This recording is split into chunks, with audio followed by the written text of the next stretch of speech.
Welcome to the Career Comrade. Rise with Comrade. आज का हमारा विषय है झारखंड की बहुउद्देशीय नदी घाटी परियोजनाएं। हाँ, मल्टीपर्पज रिवर वैली प्रोजेक्ट्स। जी, अब जो लोग इस विषय को थोड़ा भी फॉलो करते हैं वो अच्छी तरह जानते हैं कि इन्हें बहुउद्देशीय इसलिए कहा जाता है क्योंकि इनका लक्ष्य सिर्फ एक नहीं होता। सही बात है। ये केवल खेतों तक पानी पहुंचाने के लिए नहीं बनी है, एक ही समय में ये बाढ़ को नियंत्रित करती हैं, टरबाइन घुमाकर जल विद्युत या हाइड्रो इलेक्ट्रिसिटी पैदा करती हैं और यहाँ तक कि मत्स्य पालन जैसे कई लक्ष्यों को एक साथ साधने का काम करती हैं। और मैं यहाँ ये जोड़ना चाहूंगा कि इस चर्चा का मुख्य उद्देश्य महज बांधों के नाम या उनके निर्माण के साल गिनाना नहीं है। वो तो किताबों में भी मिल जाएगा। बिल्कुल।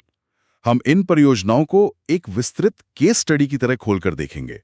मतलब हम ये समझने की कोशिश करेंगे कि कैसे झारखंड के परिदृश्य में खड़ी की गई ये विशाल जल परियोजनाएं आजाद भारत की शुरुआती विकास की भूख, अंतर्राष्ट्रीय कूटनीति और अंततः पर्यावरण के साथ हमारे जटिल टकराव को दर्शाती हैं। तो एक तरह से इन कंक्रीट के ढांचों के पीछे सफलताओं और संघर्षों का एक पूरा इतिहास छिपा है। एकदम सही कहा आपने। ठीक है, तो आइए इसे विस्तार से समझते हैं और इस कहानी की शुरुआत करते हैं आजाद भारत के सबसे पहले और शायद सबसे बड़े साहसिक कदम से।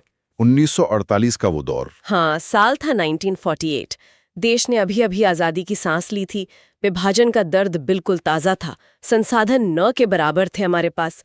लेकिन इसी बीच भारत सरकार ने अपनी पहली बहुउद्देशीय नदी घाटी परियोजना की नींव रख दी। दामोदर घाटी परियोजना, जिसे हम आज डीवीसी के नाम से जानते हैं। जी, और मैं हमेशा यही सोचती हूँ कि आज़ादी के तुरंत बाद इतने विशाल पैमाने पर सोचने की जरूरत आखिर क्यों आन पड़ी थी। देखिए, उस समय की परिस्थितियों को समझना बहुत जरूरी है। दामोदर नदी को उस दौर में बंगाल का शोक कहा जाता था। मतलब ये बहुत ज्यादा तबाही मचाती थी। बहुत ज्यादा। मानसून के दौरान ये नदी इतनी भयंकर बाढ़ लाती थी कि झारखंड, जो तब बिहार का ही हिस्सा था, वहां से लेकर पश्चिम बंगाल तक के एक बहुत बड़े इलाके में फसलें, घर, मवेशी सब कुछ बह जाता था। बाप रे। हाँ, ये हर साल की एक त्रासदी थी और इसे रोकना एक नए आजाद देश के लिए बहुत बड़ी चुनौती बन गया था। इसलिए 1948 में ये झारखंड और पश्चिम बंगाल की एक संयुक्त परियोजना के रूप में शुरू की गई। और मैंने कहीं पढ़ा था कि इसका डिजाइन अमेरिका से प्रेरित था। क्या ये सच है? हाँ, बिल्कुल। इसकी प्रेरणा अमेरिका की बेहद सफल टेनेसी घाटी परियोजना यानी टीवीएसी ली गई थी। 7 जुलाई 1948 को उसी मॉडल की तर्ज पर दामोदर घाटी निगम या डीवीसी की स्थापना हुई। इसका मुख्यालय कोलकाता में बनाया गया। अच्छा, लेकिन जब हम कहते हैं कि उन्होंने अमेरिका के टीवीए मॉडल से प्रेरणा ली, तो तकनीकी रूप से इसका क्या मतलब है? बहुत अच्छा सवाल है। मतलब क्या उन्होंने बस वहां के डिजाइन को कॉपी करके यहाँ लगा दिया या इसके पीछे काम करने का कोई खास वैज्ञानिक तरीका था? नहीं, सिर्फ डिजाइन कॉपी नहीं किया गया। यहाँ वाटरशेड मैनेजमेंट यानी जल ग्रहण प्रबंधन के पूरे कंसेप्ट को अपनाया गया। वो कैसे काम करता है? देखिए, टीवीए मॉडल का मूल सिद्धांत ये था कि किसी भी उफनती हुई नदी को आप महज एक विशाल बांध बनाकर नहीं रोक सकते, क्योंकि पानी का दबाव आखिरकार उस ढांचे को तोड़ देगा। जाहिर है, पानी की ताकत बहुत होती है। बिल्कुल। तो इसके बजाय उन्होंने क्या किया कि मुख्य नदी और उसकी सभी सहायक नदियों पर कई छोटे और मध्यम आकार के बांधों का एक पूरा जाल बिछा दिया। डीवीसी के तहत भी ठीक यही किया गया। एक बड़े बांध के बजाय इस पूरी परियोजना में 8 बड़े बांध बनाए गए। 8 बांध? ये बात मुझे ऑटोमोबाइल इंजीनियरिंग के उस शॉक एब्जॉर्बर वाले कॉन्सेप्ट की याद दिलाती है। अच्छा, वो कैसे? मतलब जैसे अगर आप किसी बहुत ही खराब और ऊबड़-खाबड़ सड़क पर तेज रफ्तार से गाड़ी चला रहे हो और सामने अचानक कोई बड़ी रुकावट आ जाए, अगर आप सिर्फ एक कड़ा ब्रेक लगाएंगे तो गाड़ी पलट सकती है। हाँ, बिल्कुल पलट जाएगी। लेकिन अगर आपकी गाड़ी में बेहतरीन शॉक एब्जॉर्बर्स का एक पूरा सिस्टम लगा हो, तो वो सड़क के हर झटके को मतलब धीरे धीरे टुकड़ों में सोख लेता है। तो क्या दामोदर नदी का पानी उस तेज रफ्तार गाड़ी की तरह था? एकदम सटीक एनालॉजी है ये। तकनीकी रूप से भी डीवीसी के बांध बिल्कुल इसी तरह काम करते हैं। अच्छा। हाँ, अगर हम इसके ढांचे को देखें तो दामोदर की जो सबसे प्रमुख सहायक नदी है, बराकर नदी, उस पर 3 बांध बनाए गए, तिलैया, मैथन और बाल पहाड़ी। तो पानी सबसे पहले तिलैया बांध में आता है। जी, जब बाढ़ का पानी बराकर नदी में बढ़ता है तो सबसे पहले तिलैया बांध, जो 1953 में बना था, वो उसे थामता है। फिर जो पानी वहां से छोड़ा जाता है उसे आगे चलकर मैथन बांध नियंत्रित करता है, जो 57 में बना। तो मतलब झटके को धीरे धीरे कम किया जा रहा है। बिल्कुल। और इसी तरह खुद मुख्य दामोदर नदी पर पंचेत, अयर और बेरमो बांध बनाए गए। इसके अलावा बोकारो और कोनार नदियों पर भी उन्हीं के नाम से बांध मौजूद हैं। और मैंने सुना है कि दुर्गापुर में भी कुछ बनाया गया था। हाँ, दुर्गापुर में एक अवरोधक बांध बनाया गया जिसे हम बैराज कहते हैं। ये इसलिए था ताकि पानी के बहाव को मोड़कर नहरों में भेजा जा सके। इस तरह पानी की जो आक्रामक ऊर्जा थी उसे कई हिस्सों में बांटकर शांत कर दिया गया। कमाल का विजन था। और पानी की इसी रुकी हुई ऊर्जा को उन्होंने बिजली बनाने के लिए इस्तेमाल किया है ना? जी, केवल बाढ़ रोकना ही लक्ष्य नहीं था उनका। डीवीसी के तहत 6 जल विद्युत ग्रह यानी हाइड्रो इलेक्ट्रिक पावर स्टेशंस स्थापित किए गए। 6 पावर स्टेशंस? हाँ, और चूंकि एक नए राष्ट्र को औद्योगिकरण के लिए बहुत ज्यादा ऊर्जा की जरूरत थी, इसलिए बोकारो, चंद्रपुरा और दुर्गापुर में 3 तापीय विद्युत ग्रह यानी थर्मल पावर स्टेशन भी बनाए गए। तो अगर हम इसके कुल प्रभाव की बात करें तो इससे कितना फायदा हुआ? अगर आंकड़ों में देखें तो डीवीसी की कुल विद्युत उत्पादन क्षमता 2147 मेगावाट तक पहुंच गई और इसने लगभग 8 लाख हेक्टेयर क्षेत्र में सिंचाई सुनिश्चित कर दी। ये सब सुनने में किसी महाकाव्य जैसी सफलता की कहानी लगती है, लेकिन मेरा यहाँ एक सवाल है। हाँ, पूछिए। 8 बड़े बांध, इतने सारे पावर स्टेशन, इतने बड़े पैमाने पर निर्माण करने के लिए हजारों एकड़ जमीन की जरूरत पड़ी होगी। बिल्कुल बड़ी थी। तो क्या 1948 में इसके कारण बड़े पैमाने पर लोग विस्थापित नहीं हुए? मतलब क्या उस समय इसका कोई विरोध नहीं हुआ? देखिए, ये विकास के उस दौर का एक बहुत ही कड़वा लेकिन ऐतिहासिक सच है। विस्थापन तो बिल्कुल हुआ था। हजारों लोगों को अपने पुश्तैनी घर और अपनी जमीनें छोड़नी पड़ी थी। तो उन्होंने आवाज नहीं उठाई? बात यह है ना कि 1948 के भारत की सामाजिक और राजनीतिक मानसिकता आज से बहुत अलग थी। देश नया नया आजाद हुआ था। राष्ट्र निर्माण एक ऐसा जज्बा था जिसके लिए आम लोग अपना व्यक्तिगत नुकसान सहने को भी तैयार रहते थे। मतलब उन्होंने इसे देश के लिए एक बलिदान की तरह देखा। बिल्कुल। सरकार ने भी इसे देश के हित में दिया गया बलिदान ही कहा। विस्थापित हुए लोगों में असंतोष तो था, लेकिन वो असंतोष किसी बड़े किसी संगठित आंदोलन में तब्दील नहीं हो पाया। क्योंकि उस समय देश के औद्योगिकीकरण को सबसे ऊपर रखा जा रहा था। जी, सर्वोच्च प्राथमिकता वही थी। ये देखना दिलचस्प है कि कैसे समय के साथ विकास को लेकर हमारी धारणाएं बदल जाती हैं। अब तक हमने डीवीसी के रूप में एक ऐसा स्वदेशी मॉडल देखा जिसने शुरुआती दौर में राष्ट्र निर्माण का सपना पूरा किया। सही कहा। लेकिन विकास की हर कहानी इतनी आदर्श नहीं होती। अब हम एक ऐसी परियोजना की ओर मुड़ते हैं जहां अंतर्राष्ट्रीय फंडिंग तो बहुत बड़े पैमाने पर शामिल है, लेकिन वो अपने साथ एक ऐसा पर्यावरणीय दुस्वप्न लेके आई है जिसकी कल्पना शायद डिजाइनरों ने कागज पर कभी नहीं की होगी। आप स्वर्ण रेखा नदी परियोजना की बात कर रही हैं? जी हाँ, बिल्कुल, मैं स्वर्ण रेखा की ही बात कर रही हूँ। ये मामला डीवीसी से अलग कैसे है? देखिए, स्वर्ण रेखा परियोजना का मामला डीवीसी से काफी अलग भी है और बहुत ज्यादा जटिल भी है। इसकी शुरुआत 1982-83 में हुई थी। मतलब डीवीसी के काफी सालों बाद। हाँ, और ये केवल झारखंड तक सीमित नहीं है। ये झारखंड, पश्चिम बंगाल और उड़ीसा, इन तीनों राज्यों की एक संयुक्त और बेहद महत्वाकांक्षी परियोजना है। तीनों राज्यों के? बिल्कुल। और इसे जो चीज सबसे अलग बनाती है वो है इसका वित्तीय ढांचा। इस पूरी परियोजना को विश्व बैंक यानी वर्ल्ड बैंक के सहयोग से चलाया जा रहा है। World bank? तो मुझे ये बताइए कि जब विश्व बैंक जैसी संस्था इसमें शामिल होती है तो जाहिर है कि परियोजना का पैमाना भी बहुत बड़ा होगा। कागज पर ये पूरा नेटवर्क दिखता कैसा है? कागज पर तो ये इंजीनियरिंग का एक शानदार नमूना दिखता है। इस योजना के तहत स्वर्ण रेखा नदी पर कई अहम बांध डिजाइन किए गए।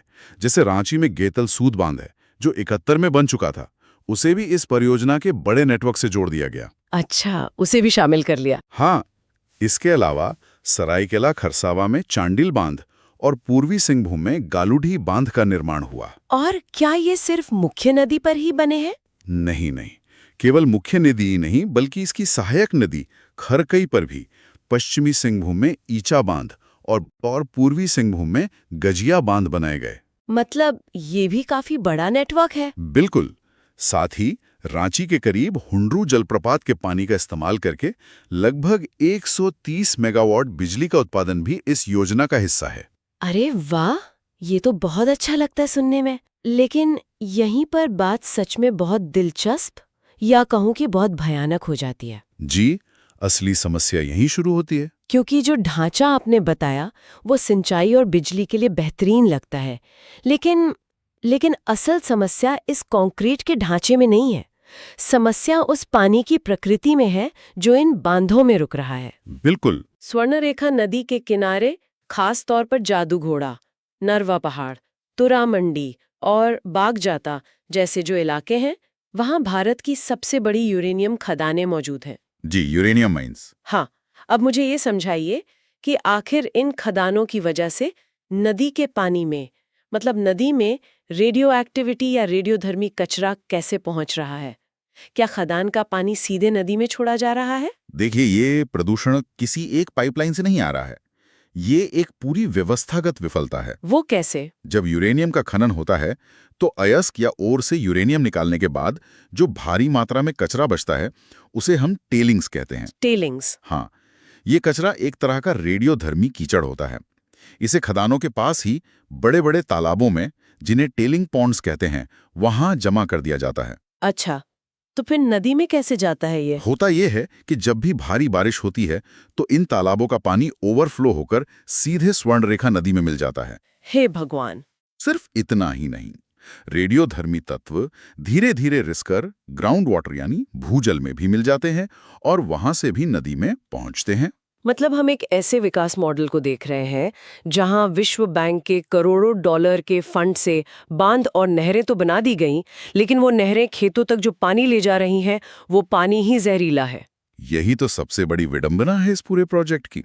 तो मेरा सवाल ये है कि क्या ऐसे अंतर्राष्ट्रीय फंड से किए गए विकास का कोई अर्थ रह जाता है? मतलब अगर वो सिंचाई के नाम पर हमारी खाद्य श्रृंखला में, हमारे फूड चेन में ही रेडियो एक्टिव जहर घोल दे। देखिए, ये आर्थिक विकास और पर्यावरण के बीच के टकराव का सबसे चरम उदाहरण है। स्वर्णरेखा नदी, जिसके नाम का अर्थ ही सोने की रेखा है, वो आज अपने किनारों पर रहने वाले लोगों के लिए एक धीमा जहर बन गई है। ये बहुत ही दुखद है। बिल्कुल। जब ये रेडियोधर्मी पानी बांधों से होते हुए नहरों के जरिए खेतों तक पहुंचता है तो वे रेडियोएक्टिव तत्व मिट्टी में जमा हो जाते हैं और फिर वहां उगने वाली फसलों में चले जाते होंगे। जी। फसलों के जरिए भी इंसानों और जानवरों के शरीर में प्रवेश करते हैं, जिससे कैंसर और आनुवंशिक यानी जेनेटिक बीमारियों का खतरा कई गुना बढ़ जाता है। मतलब जो पानी जीवन देना चाहिए था वो बीमारी दे रहा है। सही कहा। ये परियोजना इस बात का सबूत है कि विश्व बैंक का फंड या कोई विशाल इंजीनियरिंग भी प्रकृति के प्रति की गई लापरवाही की भरपाई नहीं कर सकते। ये वाकई एक आंखें खोल देने वाली स्थिति है। हमने डीवीसी के रूप में एक ऐसा स्वदेशी प्रयास देखा जो राष्ट्र निर्माण का प्रतीक बना, और स्वर्णरेखा के रूप में मतलब अंतर्राष्ट्रीय फंडिंग के बावजूद एक पर्यावरणीय त्रासदी को समझा। दोनों बिल्कुल विपरीत हैं। बिल्कुल।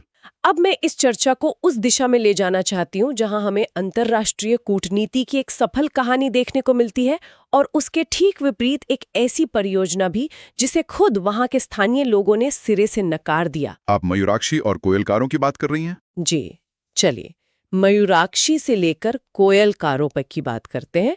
मयूराक्षी के बारे में क्या खास है?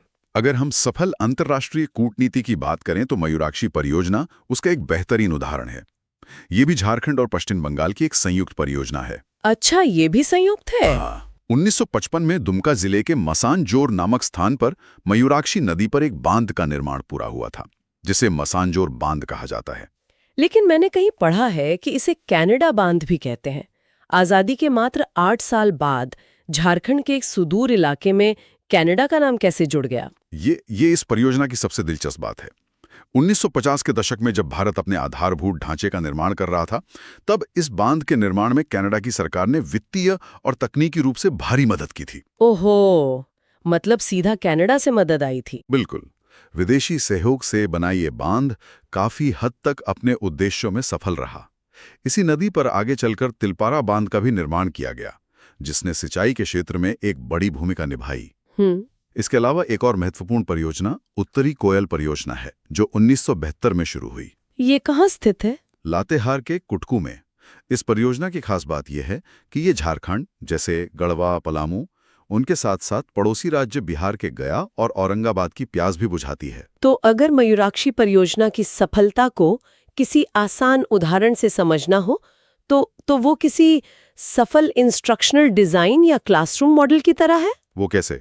मतलब जहां बाहर से एक एक्सपर्ट आया, जैसे कनाडा, उसने स्थानीय लोगों के साथ मिलकर एक ऐसा मॉडल बनाया जो पर्यावरण के बिल्कुल अनुकूल था और नतीजा शानदार रहा। हाँ, ये तुलना बहुत सही है। लेकिन अब आता है इस पूरी चर्चा का सबसे बड़ा और शायद सबसे जरूरी ट्विस्ट, कोयल कारो परियोजना। जी, कोयल कारो। ये वो सिलेबस है जिसे अधिकारियों ने तो बना दिया, लेकिन क्लास के छात्रों ने, मेरा मतलब है स्थानीय जनता ने, उसे सिरे से खारिज कर दिया। कोयल कारो परियोजना भारत में विकास के नाम पर होने वाले विस्थापन और उसके खिलाफ हुए जन आंदोलनों का सबसे बड़ा प्रतीक है। ये किस नदी पर थी? ये दक्षिणी कोयल नदी और उसकी सहायक कारो नदी पर प्रस्तावित थी। योजना बहुत विशाल थी, कई 100 मेगावाट बिजली पैदा करने का लक्ष्य था और बहुत बड़े बांध बनने थे। मतलब ये पूरी नहीं हुई? नहीं, 2003 में से हमेशा के लिए रद्द कर दिया गया। रद्द कर दिया गया? क्यों? कोई तकनीकी खराबी थी या फंड की कमी? ना तकनीकी खराबी, ना फंड की कमी। इसका कारण था स्थानीय आदिवासी जनता का भारी और बिल्कुल संगठित विरोध। हमने थोड़ी देर पहले बात की थी कि 1948 में डीवीसी के समय विस्थापित हुए लोगों ने विरोध नहीं किया था क्योंकि राष्ट्र निर्माण की भावना हावी थी। हाँ, बिल्कुल। तो फिर कोयल कारो के समय ऐसा क्या बदल गया कि स्थानीय लोगों ने पूरी की पूरी परियोजना ही रोक दी? देखिए, 48 से लेकर 80 और 90 के दशक तक आते आते जमीनी हकीकत और लोगों की जागरूकता पूरी तरह बदल चुकी थी। लोगों को समझ आ गया था कि विकास के नाम पर क्या हो रहा है। जी, स्थानीय आदिवासियों ने देखा था कि डीवीसी या स्वर्ण रेखा जैसी परियोजनाओं में विस्थापित हुए लोगों को न तो उचित मुआवजा मिला था और न उनका सही से पुनर्वास हुआ था। मतलब वादे पूरे नहीं किए गए? बिल्कुल नहीं। राष्ट्र निर्माण के नाम पर उनसे उनकी जमीनें छीन ली गईं, लेकिन उस विकास का फायदा या वो जो बिजली बनी थी वो कभी उनके गांव तक नहीं पहुंची। ये तो सरासर धोखा था। और कोयल कारो के मामले में आदिवासियों ने समझ लिया था कि इन बांधों से 100 से ज्यादा गांव डूब जाएंगे, उनका जल, जंगल और जमीन उनसे हमेशा के लिए छिन जाएगा। और यही वजह है कि उन्होंने तय किया कि ऐसा विकास उन्हें नहीं चाहिए जो उनके ही विनाश की शर्त पर हो। बिल्कुल। तो मतलब दशकों तक चले एक बहुत लंबे और कड़े संघर्ष के बाद आखिरकार जन दबाव इतना बढ़ गया कि सरकार को झुकना पड़ा और 2003 में इस परियोजना को पूरी तरह से बंद कर दिया गया। ये लोकतंत्र की एक बहुत बड़ी जीत थी। निसंदेह कोयल कारो आंदोलन ने भारतीय नीति निर्माताओं को यह सोचने पर मजबूर कर दिया कि कोई भी बहुउद्देशीय परियोजना केवल तभी सफल हो सकती है जब उसमें स्थानीय जनता की सहमति और उनकी भलाई शामिल हो। सही बात है। आप लोगों को उजाड़कर उन्हें विकास का भागीदार नहीं बना सकते। तो इस सब का आखिर क्या मतलब है? अगर हम इन तमाम दस्तावेजों, बांधों के नाम, मेगावाट के आंकड़ों और इतिहास के इन पन्नों से बाहर निकलें तो एक जागरूक व्यक्ति के रूप में हमारे हाथ क्या लगता है? हमारे हाथ लगता है एक बहुत ही स्पष्ट और ऐतिहासिक सबक। झारखंड की ये बहुउद्देशीय नदी घाटी परियोजनाएं केवल पानी को रोकने वाली कंक्रीट की दीवारें नहीं हैं। ये हमारे देश की विकास यात्रा के अलग अलग अध्यायों के मील के पत्थर हैं। जैसे डीवीसी हमें दिखाता है कि एक नए राष्ट्र का विजन क्या कर सकता है। बिल्कुल। और स्वर्णरेखा परियोजना हमें विकास के उस भयानक अंधेपन के प्रति आगाह करती है जहां हम आर्थिक लाभ के लिए अपने ही पानी और पर्यावरण को रेडियोधर्मी जहर से भर देते हैं। और मयूराक्षी तथा कोयल कारों की कहानियां वो हमें ये सिखाती हैं कि विकास के लिए वैश्विक सहयोग जितना जरूरी है, जमीनी लोकतंत्र और स्थानीय जनता की आवाज भी उतनी ही सर्वोपरि है। मैं इसमें बस इतना ही जोड़ना चाहूंगी कि विकास की कोई भी परिभाषा तब तक अधूरी है जब तक वो प्रकृति और इंसान के बीच के संतुलन का सम्मान नहीं करते। एकदम सही बात है। और अब जब हम इन विशाल बांधों की कहानियों से बाहर निकलते हैं तो आज के इस दौर में एक बहुत ही अहम और गहरा सवाल हमारे सामने खड़ा होता है। वो क्या? आज जलवायु परिवर्तन या क्लाइमेट चेंज एक हकीकत है। पूरी दुनिया में नदियों का जलस्तर अप्रत्याशित रूप से बदल रहा है। कहीं नदियां बिल्कुल सूख रही हैं तो कहीं अचानक से बाढ़ आ रही है। बिल्कुल, मौसम का कोई भरोसा नहीं रहा। और दूसरी तरफ हमारी ऊर्जा की जरूरतें भी पहले से कई गुना बढ़ चुकी हैं। तो सोचने वाली बात यह है कि क्या आने वाले कल में हमें इन नदियों को रोकने के लिए कंक्रीट के इन विशाल और पुराने हो रहे बांधों की सच में जरूरत पड़ेगी? बहुत ही विचारणीय प्रश्न है ये। या फिर हमें प्रकृति के प्राकृतिक बहाव से लड़ने के बजाय उसके साथ सामंजस्य बिठाने वाली किसी बिल्कुल नई और विकेंद्रीकृत तकनीक का किसी नई बहुउद्देश्य तकनीक का आविष्कार करना होगा। इस पर तो सोचना ही पड़ेगा। बिल्कुल। तो कभी किसी शांत नदी के किनारे बैठें तो पानी के उस आबाद बहाव को देखते हुए इस सवाल पर जरूर विचार करें। आज की चर्चा में बस इतना ही। The Career Comrade presents mathematics, reasoning, English, general awareness, general science and current affairs classes for UPSC, SSSC, banking, railway and any others government exams.